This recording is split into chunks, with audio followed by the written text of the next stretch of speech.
Hello everyone, welcome back to O2IS Academy YouTube channel. So here we are in our roundup series जिसमें हम cover कर रहे हैं specifically अपने prelims HCS prelims के लिए इम्पॉर्टेंट फैक्ट्स फिगर, जिसमें पूरी की पूरी पॉलिटी रिवाइज करेंगे जितने भी प्रीलिम्स पॉइंट ऑफ व्यू से इंपॉर्टेंट है, ताकि एक आप लोगों के लिए ब्रीफ आइडिया हो जाए सारे के सारे जितने भी इंपॉर्टेंट कंसेप्ट हैं हमारी इंडियन पॉलिटी के under. So let's start with the thing. Particularly अगर आपको इन पर्टिकुलर लेक्चर्स की सारी PDFs डाउनलोड करनी है, आप O2IS Academy ऐप पे जाइए. उसमें आपको मिलेगा folder HCS prelims test series का, and that you will have free resource material का एक फोल्डर. उसमें आपको जितने भी हम सेशंस करेंगे राउंड अप सीरीज के, उसमें सारे के सारे अवेलेबल होंगे. नाउ द चैप्टर आज जो हम कंप्लीट करेंगे, the chapter is our parliament. Whenever it comes to the parliament, तो आर्टिकल से ज़्यादा भी इंपॉर्टेंट है इसमें हमारे ऑफिसेस, कुछ मोशंस, टर्म्स इसमें बहुत ज़्यादा हैं. सो ये सारी हम डिस्कस करेंगे आज. So the first is parliament is the legislative organ of the union government. ये आप लोगों को पता है. Other is executive and judicial, nothing new. अभी तक ये सब चीज़ें आपको पता है. सेंट्रल पोजीशन होती है. पार्लियामेंट्री फॉर्म ऑफ गवर्नमेंट हमारा इंडिया फॉलो करता है. That all we know. अब बात करते हैं आर्टिकल्स के ऊपर. तो कॉन्स्टिट्यूशनल प्रोविजन जो है वो बात करता है आर्टिकल 79 से लेके 122. किसके बारे में? पार्ट 5 है, यूनियन एग्जीक्यूटिव के बारे में. ये हमने लास्ट लेक्चर में देखा था जब हमने council of minister, prime minister, ये सब कवर किया था. तो फर्स्ट जनरल इलेक्शन कब हुए थे? 1951-52 में. एंड एग्जिस्टेंस में कब आई थी पार्लियामेंट? दैट इज इन अप्रैल 1952. ये डेट्स ध्यान रखिएगा, बिकॉज कभी कभी आपसे एग्जाम में कुछ ऐसा पूछा जा सकता है. हम कौन सा पैटर्न फॉलो करते हैं? We follow the British pattern for the parliament. And now see the articles in detail. पहला आर्टिकल जो हम पढ़ेंगे that is the article number 79. There shall be a parliament for the union which shall consist of the president. मतलब parliament का part कौन कौन हुआ? President, Lok Sabha and Rajya Sabha. लेकिन ध्यान रखिएगा जो हमारे प्रेसिडेंट है he will not be the member of the Lok Sabha और राज्यसभा. 80 बात करता है composition of the council of the state. किसकी कंपोजिशन? राज्यसभा की. 81 बात करेगा लोकसभा की कंपोजिशन की. तो अगर आपसे पूछा जाए आर्टिकल्स रिलेटेड टू हाउसेस, तो ये आपको ध्यान में रखना है. 82 बात करेगा रीएडजस्टमेंट डीलिमिटेशन कमीशन की. अगर बात की जाए तो वो कहाँ मेंशन है? हमारे आर्टिकल नंबर 82 में. तो पहले हम देखते हैं अपने हाउसेज ऑफ द पार्लियामेंट. तो जब आएगी राज्यसभा की बात, it is the upper house, second chamber और हाउस ऑफ द एल्डर्स, जिसको ब्रिटिश में बोला जाता है. It represents the states and the union territories of the Indian union. Permanent house of the parliament because it never gets dissolve. Composition किसकी? राज्यसभा की. पहले composition देखिए किस पे फिक्स है? 250 पे. 230 मेंबर्स डायरेक्टली इलेक्टेड और जो 12 हैं वो नॉमिनेटेड हैं. See this number. Representative of state कितने हैं? 229. Representative of the union territory 4 and the members to be nominated is are 12. Representation of states में कैसे होगा? इलेक्टेड बाय द, मतलब अगर हम जो मेंबर्स की बात करेंगे जो स्टेट से सिलेक्ट होके आएंगे, वो कैसे सिलेक्ट होंगे? इलेक्ट करेगा कौन? स्टेट लेजिस्लेटिव की जो मेंबर्स होंगे, जो बन चुके होंगे, दे विल बी इलेक्टेड. बोलने का मतलब method of election, system of proportional representation, indirect election follow किया जाता है. और जो सीट्स हैं वो कैसे अलॉट होती है? On the basis of the population. India does not have equal representation in the states of the Rajya Sabha. बोलने का मतलब यहाँ पे हर एक स्टेट को इक्वल रिप्रेजेंटेशन या इक्वल सीट्स नहीं दी गई हैं. बेसिस क्या रखा गया है? Population. But when it comes to the USA, वहाँ पे हर एक स्टेट को इक्वल नंबर ऑफ रिप्रेजेंटेशन है when it comes to the Rajya Sabha. अब नॉमिनेटेड मेंबर्स कौन कौन हो सकते हैं?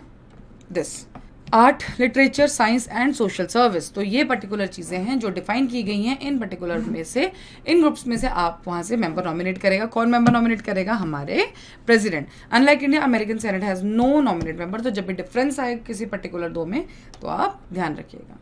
बात है पावर्स की. जब राज्यसभा की बात, तो राज्यसभा के साथ हम दो पावर्स बहुत इंपॉर्टेंट पढ़ते हैं. तो पहली है article number 249 and second is article 312.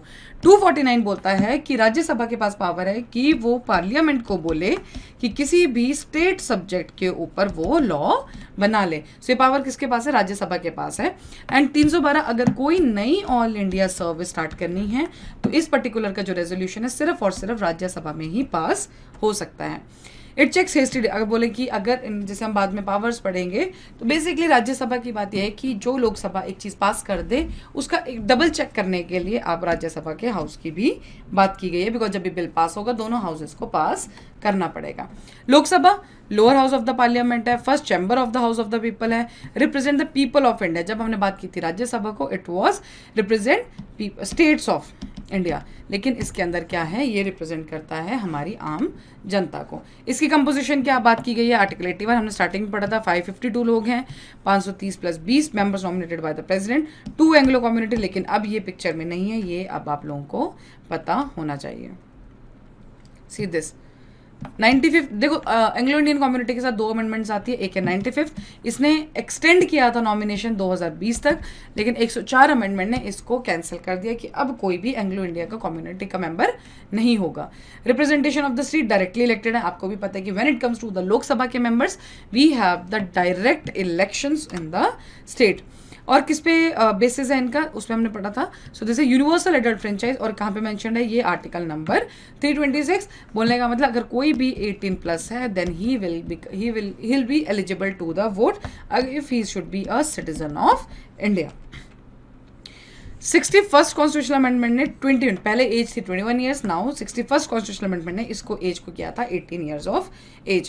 Qualifications क्या है, citizen of India not less than 25 years of age अगर लोकसभा है, नॉट लेस देन 30 ईयर्स अगर राज्यसभा है, he must possess other qualification prescribed by the parliament, he must be registered an elector of the parliament constitution. अगर आपको राज्यसभा का member बनना है तो 30 साल एज, और लोकसभा का मेंबर बनना है तो 25 ईयर्स ऑफ एज।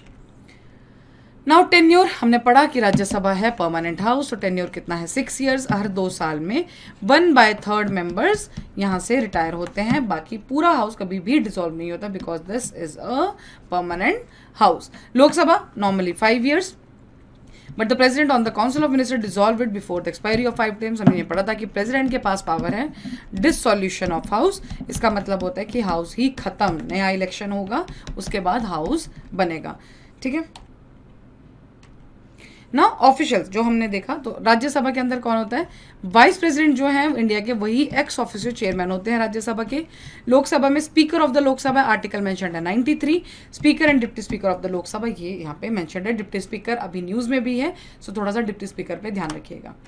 डिस्क्वालिफिकेशन के ग्राउंड्स क्या है, कोई ऑफिस ऑफ प्रॉफिट नहीं होना चाहिए, अनसाउंड माइंड नहीं होने चाहिए, मतलब वो मेंटली फिट होने चाहिए उस पर्टिकुलर ऑफिस के लिए, अनडिस्चार्ज इंसॉल्वेंट हो, ठीक है, ही is not a citizen of India और हैज वॉलंटरली एक्वायर्ड, मान लीजिए वो इंडिया के सिटीजन ही नहीं रहे तो भी वो इस पर्टिकुलर ऑफिस से डिस्क्वालीफाई हो जाएंगे, और या फिर कोई पार्लियामेंट ने ऐसा लॉ बना दिया जिसके अंडर वो डिस्क्वालीफाई होंगे, तो किसी इन सब केसेस के अंदर वो मेंबर नहीं रहेंगे हाउस के। पावर क्या है पार्लियामेंट की, लेजिस्लेटिव फंक्शन देखिए, only parliament can make the laws of the union list. जब यूनियन लिस्ट के ऊपर पावर आएगी बात करने की, कोई लॉ बनाने की, तो कौन पावर बना सकती है, सिर्फ और सिर्फ हमारी पार्लियामेंट। फाइनेंशियल फंक्शंस क्या है, custodian of the public money. Public money क्यों, ये रिप्रेजेंट करती है हमारी पब्लिक को ही, पीपल ऑफ इंडिया को। The budget is approved by the parliament every year, ये भी आपको पता है। नाउ पावर ऑफ रिमूव, किस किस को पार्लियामेंट रिमूव कर सकती है, रिमूव कर सकती है प्रेसिडेंट को, ये हमने पढ़ा था इम्पीचमेंट में। सुप्रीम कोर्ट को, हाई कोर्ट के जजेस को, वायलेशन ऑफ द कॉन्स्टिट्यूशन, इनका ग्राउंड मेंशन्ड है, इस पर्टिकुलर ग्राउंड में पार्लियामेंट ही इस पर्टिकुलर ऑफिसर्स को रिमूव कर सकती है। Amendment of the constitution, most of the parts of the constitution can be amended bye the parliament by special majority, लेकिन बात क्या है, KBC case 1973, that is the basic feature of the constitution, इसको नहीं आप हटाएंगे।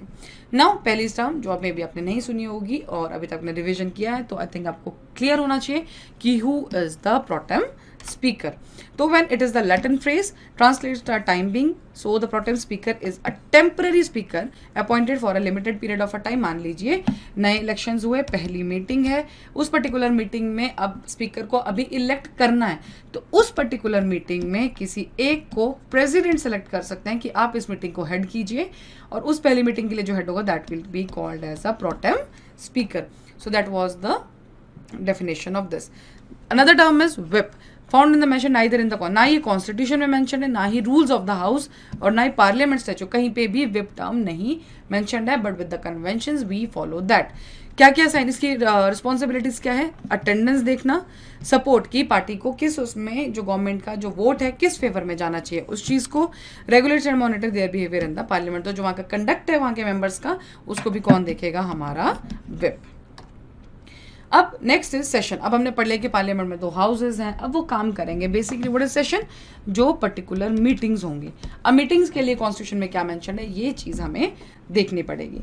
सो when it come to the session, a session of a parliament period क्या है, फर्स्ट सिटिंग और हाउस के खत्म होने तक की जो मीटिंग है उसको बोलते हैं सेशन। नाउ आर्टिकल 85 बोलता है, कोई इसमें कुछ भी मेंशन नहीं है कि कितने सेशन होने चाहिए, कितने सेशन नहीं होने चाहिए, बस इतना ही मेंशन्ड है कि 1 साल के अंदर 6 महीने से ज़्यादा गैप नहीं होना चाहिए। तो बेसिकली अगर आप 2 सेशंस भी कंडक्ट करें तो भी काम बन जाएगा। But when it comes to the India, तो इंडिया जो कंडक्ट करता है, हमारे पास है 3 sessions, budget session, monsoon session and the winter session. जिसमें से लॉन्गेस्ट है that is the budget session, ये चलता है जनवरी से अप्रैल तक। देन सेकेंड सेशन है मॉनसून सेशन, जुलाई से अगस्त, and winter session is the November and December. So these are the 3 sessions which are conducted in the case of India. Now these are the terms when comes to the एक जो particularly proceedings के दौरान हम use करते हैं parliament के अंदर। सो summoning means, पहली जो टर्म है समनिंग, तो प्रेसिडेंट समन करेंगे, मतलब वो बोलेंगे कि हाँ जी आज जो भी मेंबर्स हैं उनको बोलेंगे, एक फॉर्मल उसमें इनवाइट करेंगे, हाँ जी now we will start with the parliament का सेशन। तो अब आप लोग यहाँ पे आ जाइए। नेक्स्ट इज एडजर्नमेंट और adjournment sine die, prorogation, dissolution are all the parliamentary sessions in the case of the Lok Sabha. Rajya Sabha के केस में ये क्यों नहीं है? Because that is a permanent house. पहला है एडजर्नमेंट। तो एडजर्नमेंट क्या होता है? Terminates the sitting of the house किसी पर्टिकुलर टाइम पे। एक टर्म है adjournment and the next will be adjournment sine die. इनमें फर्क क्या है? दोनों के केस में हाउस की मीटिंग को रोका जाता है, but when it comes to the adjournment, इसमें स्पेसिफाई किया जाता है कि कितने दिन और कितने आवर्स के लिए इस पर्टिकुलर सेशन को रोका गया है।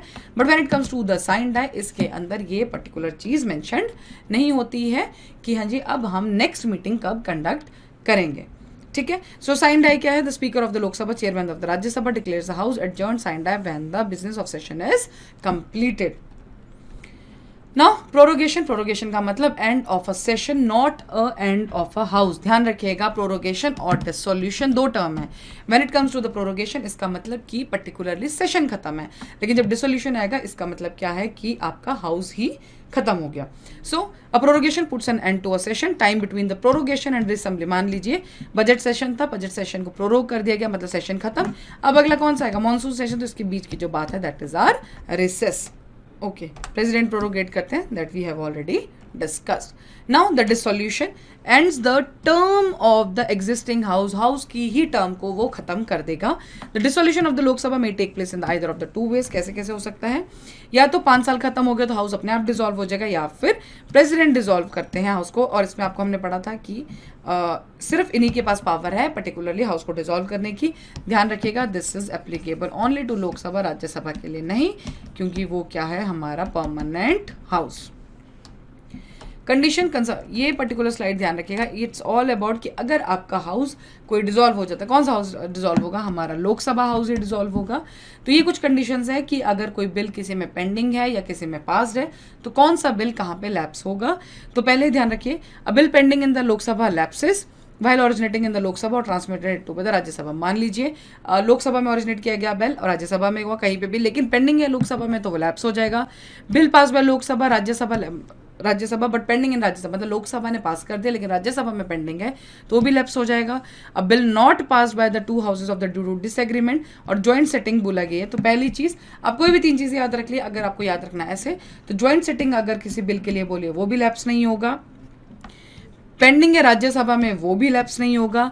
बिल पास बाय बोथ, लेकिन असेंट के लिए गया प्रेसिडेंट के लिए, वो भी लैप्स नहीं होगा। अ bill pass by both houses but returned by the president for reconsideration does not lapse. तो जो प्रेसिडेंट के रिलेटेड है, ज्वाइंट सेटिंग, असेंट या रिकंसिडरेशन, इस केस में लैप्स नहीं होगा। प्लस एक और टर्म कि बिल पेंडिंग है राज्यसभा में बट नॉट, मतलब राज्यसभा ने ही उसको स्टार्ट किया, राज्यसभा में ही अभी पेंडिंग है, तो वो पर्टिकुलर बिल भी लैप्स नहीं करेगा। एक है lame duck session. Last session जो होगा एग्जिस्टिंग लोकसभा का, उसको बोलते हैं हम लेम डक सेशन। लेम डक्स किसको बोलते हैं? जो उस पर्टिकुलर सेशन में से जो बाकी लोग थे, जो कुछ लोग इलेक्ट वापस री इलेक्शन में इलेक्ट नहीं हुए, उनको बोलते हैं lame ducks. Joint session of the parliament ये हमने पढ़ा है, आर्टिकल 108। कौन बताएगा? प्रेसिडेंट के पास पावर है ज्वाइंट सेटिंग के लिए, और इस पर्टिकुलर हाउस को हमेशा स्पीकर ही हेड करेंगे। अगर स्पीकर नहीं है तो डिप्टी स्पीकर करेंगे। ध्यान रखिएगा, अगर डिप्टी स्पीकर नहीं है तो डिप्टी चेयरमैन करेंगे। चेयरमैन ऑफ द राज्यसभा नहीं करते हैं हेड, हमेशा डिप्टी चेयरमैन करेंगे अगर बाकी दोनों ऑफिस में से कोई भी नहीं है।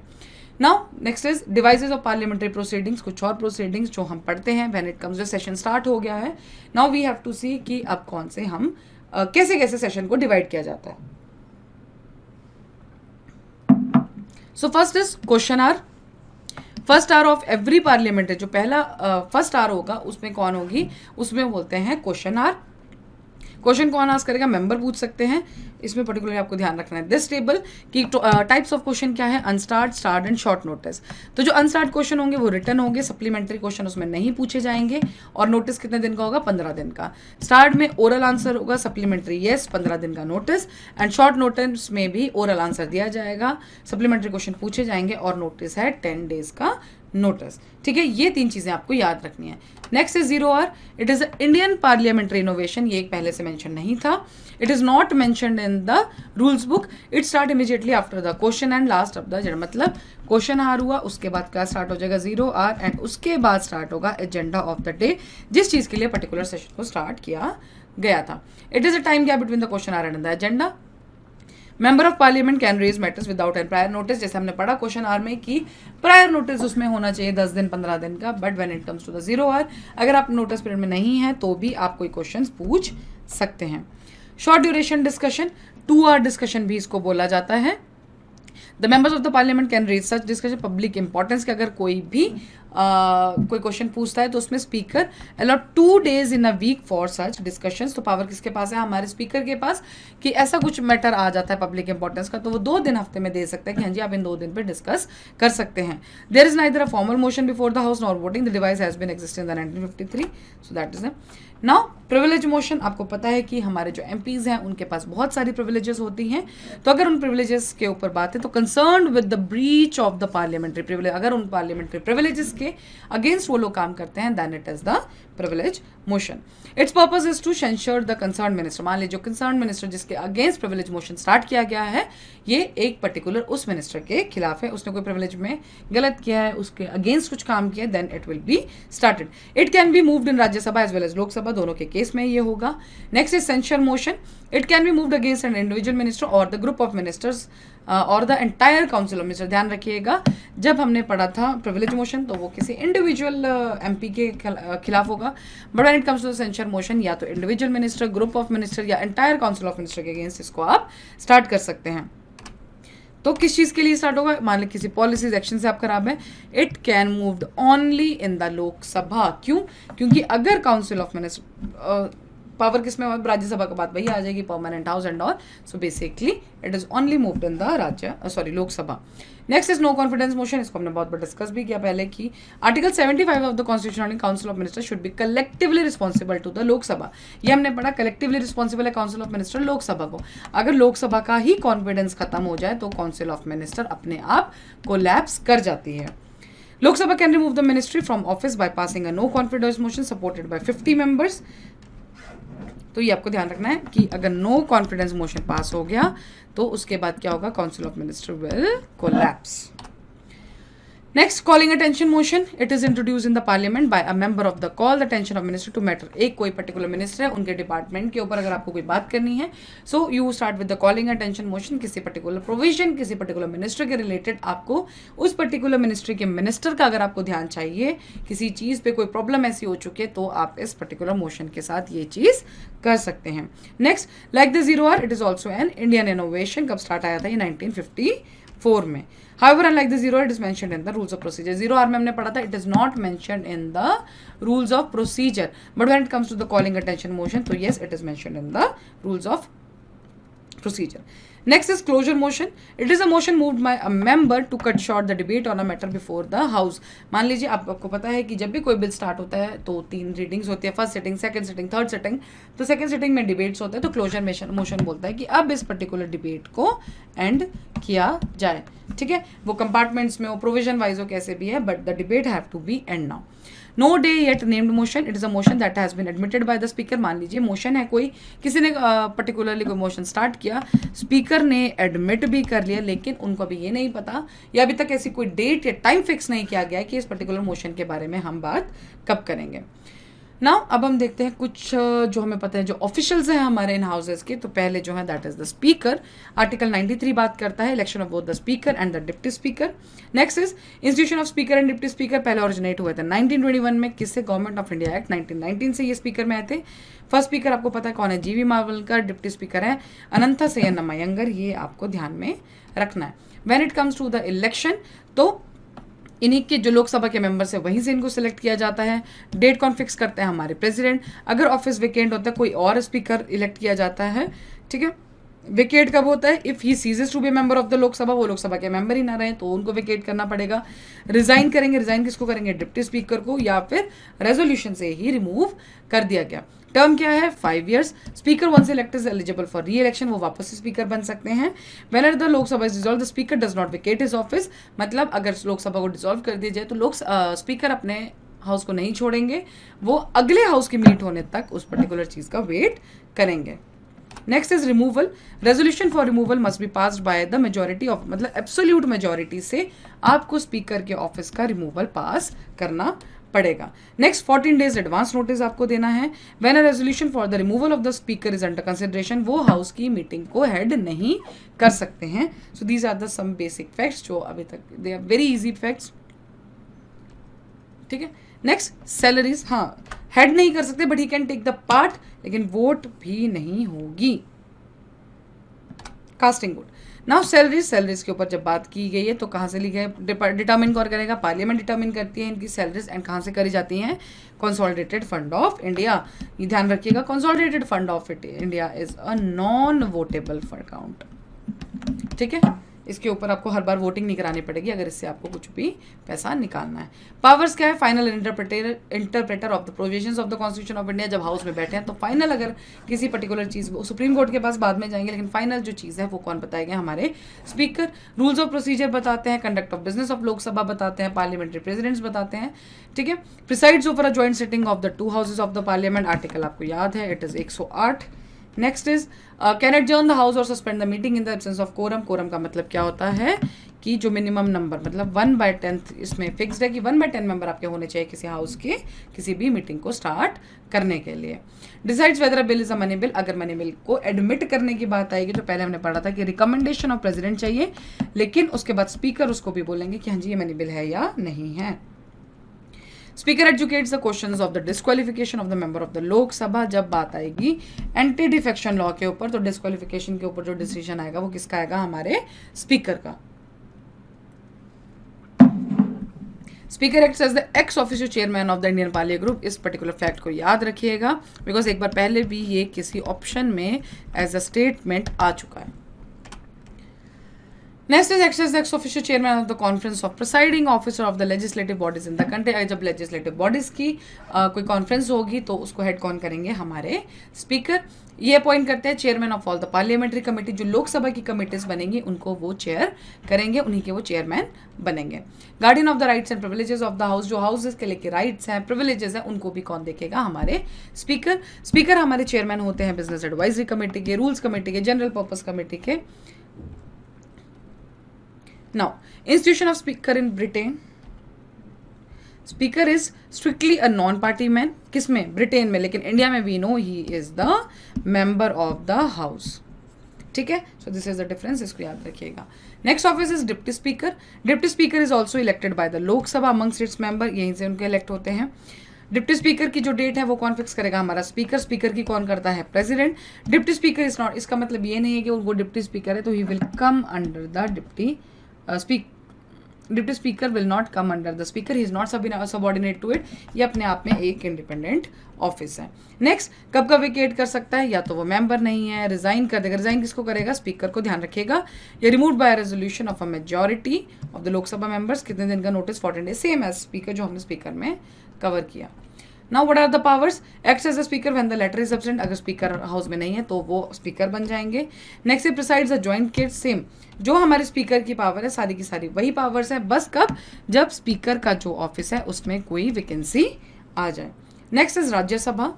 राज्यसभा में हम 2 बार पढ़ते हैं, that is chairman and deputy chairman. तो पहला जो आर्टिकल है दैट इज हमारा आर्टिकल 64। ये बात करेगा कि हाँ जी द वाइस प्रेसिडेंट हैं वो है हमारे ex officio chairman of the council of states. और आर्टिकल 89 बात करता है कि Rajya Sabha shall choose one of its MPs to deputy chairman as often as the position becomes vacant. बोलने का मतलब अगर राज्यसभा के जो चेयरमैन, डिप्टी चेयरमैन की, बिकॉज चेयरमैन के लिए आपको वाइस प्रेसिडेंट के इलेक्शन का जो है फॉलो अप करना पड़ेगा, बट आप डिप्टी चेयरमैन के लिए हमारा राज्यसभा की ही पावर में आएगा।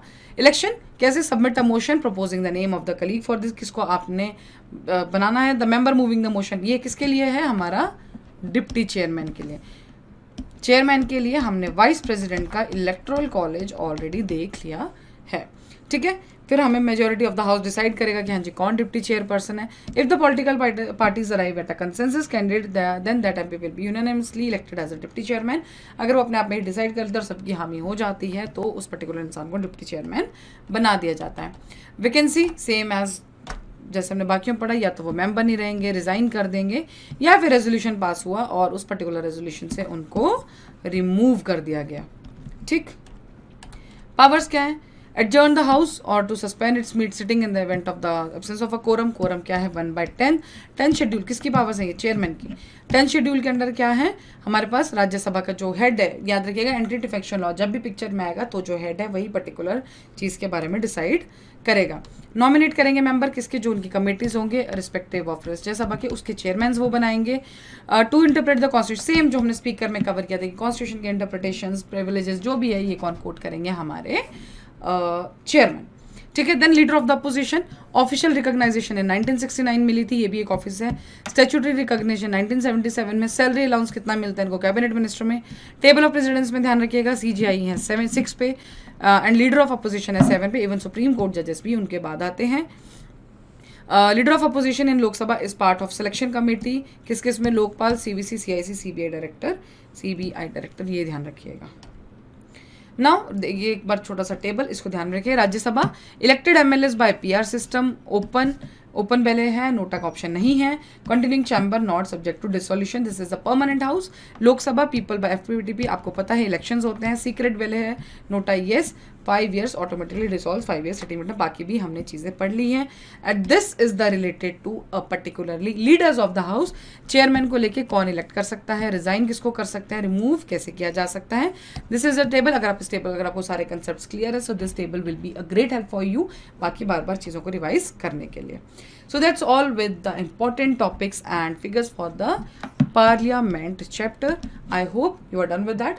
आप डाउनलोड कीजिए PDF एंड इसको आप रिवाइज कीजिए, ठीक है। Thank you so much, that's all for this particular chapter.